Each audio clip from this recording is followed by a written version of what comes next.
And so if we have the driving force, the electropotential difference is equal to the current and multiplied by the resistance. Resistance is important because the reciprocal of resistance is conductance. So when we talk about resistances, we're also talking about conductances. We can know something about the conductance.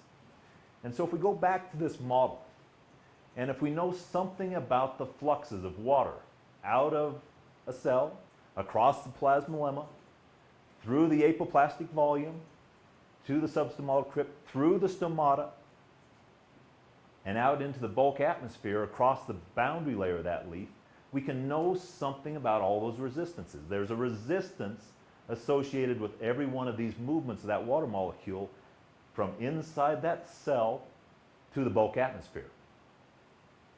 And the nice thing about resistances is they are additive. We can add up what those resistances are and know something about the total conductance. We also have one more resistance that in leaf-level gas exchange we mostly neglect.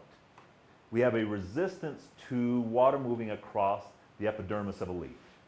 You know, the epidermis is very, very tightly packed cells. We have the cuticle, the suberin layer, and that all provides resistance to water. It's very hard for water to pass through that epidermis of the leaf.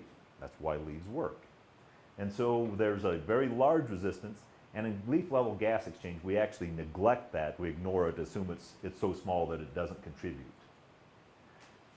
Carbon goes the other direction, and those resistances of the carbon going into the leaf are the reverse of the water leaving the leaf. So we have a resistance of carbon going from the bulk atmosphere, through the stomata, through the apoplastic volume, into a cell to be assimilated. There's a resistance of movement of that carbon molecule all the way through to the site of carboxylation.